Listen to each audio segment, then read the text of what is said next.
Hola chicos, today we're going to discuss this new tense that is called in English the past perfect,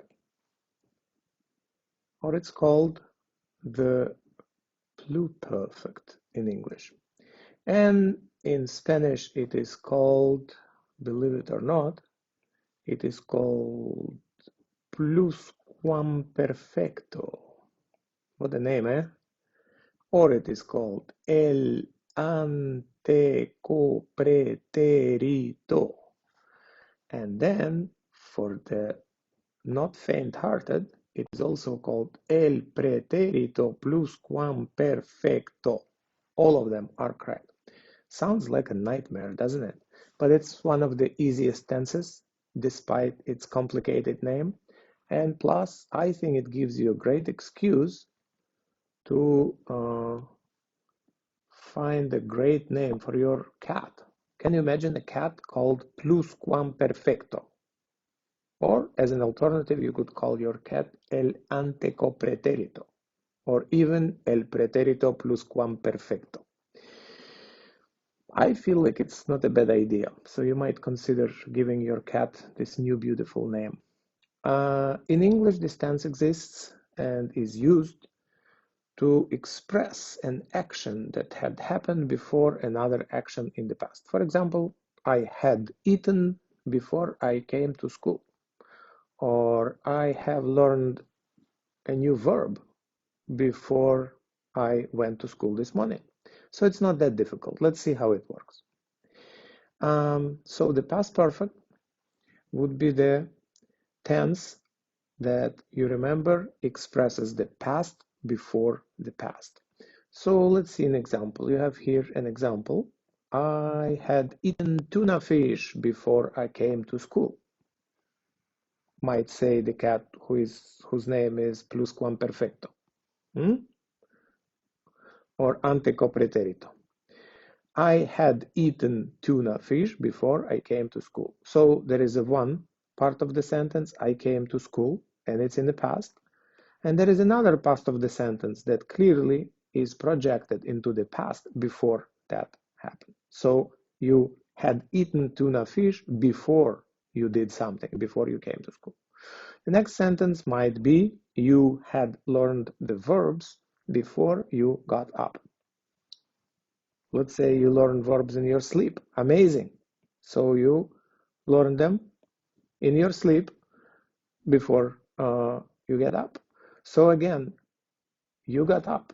It is an action in the past. But there is another action in the past that precedes that action in the past. And then you can express it by the past perfect in English. So how do you do it? You use the verb to have, you put it in the past tense, and then you use the past participle, and that's how you create it. I had eaten, I had learned, I had seen, I had done something. Okay, so in Spanish it will be very similar principle. So first of all, let's review the present perfect that we learned last time. If you're not comfortable with it, it would not a bad idea to go back to the channel to find the video on the present perfect, to watch it, and then proceed with the past perfect. Okay? So the present perfect, as in English, I have eaten, I have done, or so on, you create by the verb to have, yeah, conjugated in the present tense. I have eaten, I have seen, I have done, we have watched. So then you use the third form of the person. I have eaten tuna fish by now. You have learned the verbs by now. In Spanish it was yo he comido el atún. I have eaten tuna. Or tú has aprendido los verbos. You have learned the verbs. In order to do it, you were using the verb haber, which is an auxiliary verb in Spanish, and you conjugated it, and you would use these conjugations to create the present perfect. But how do you do it for the past perfect in Spanish? So let's see these examples. I had eaten tuna fish before something, past before the past.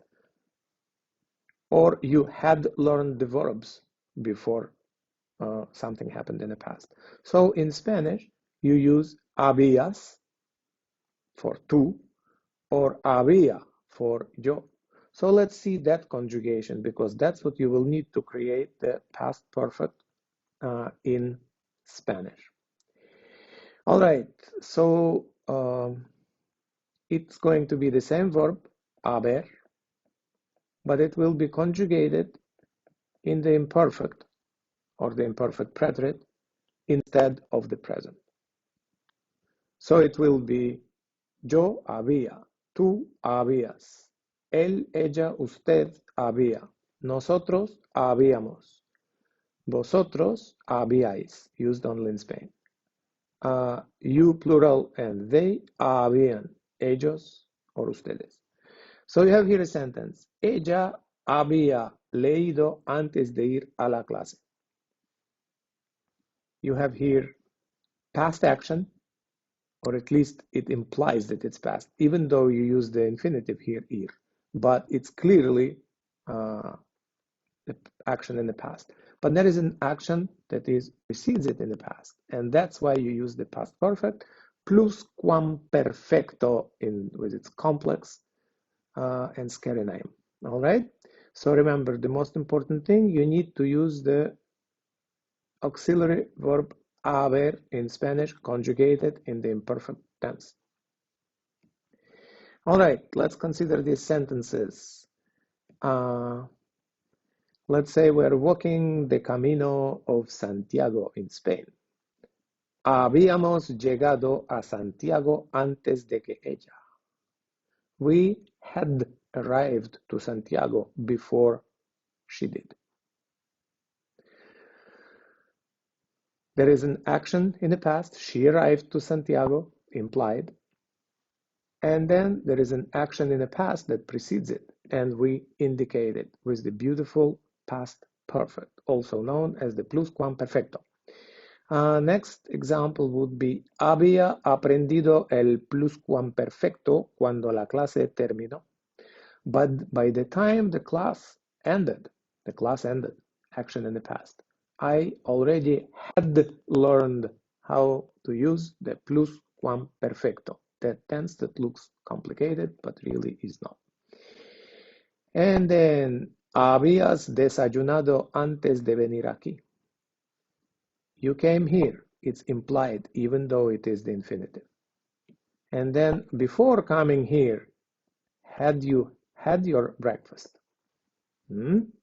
So you use here the pluscuamperfectum again. So I hope that the cat by the name pluscuamperfectum is going to be proud of you.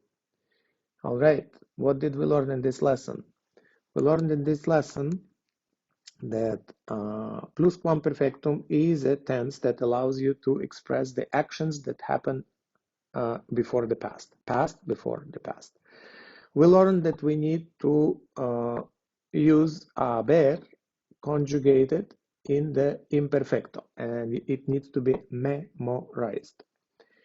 And then we also learned that it's not such a complicated tense, and it is important to understand that the past perfect is used when there is a relationship between the two verbs. The one in the past perfect led to or had some bearing on the one that came second. If you are just making a list of two things that occurred, either one after the other or at the same time, you do not need the past perfect. For example, you would say, I washed my clothes and left. There is no really, you could express and emphasize that you did something after, or you could just say, list it as two separate actions, and then you could avoid the pluscuamperfectum, also known as the past perfect. I hope this lesson was clear. I hope you had enough examples, and if it's not the case, please do let me know, and I will record a new one, or with the practice, and then the cat by the name pluscuamperfectum will help you with more examples of the past perfect. Okay? Ciao, pescao.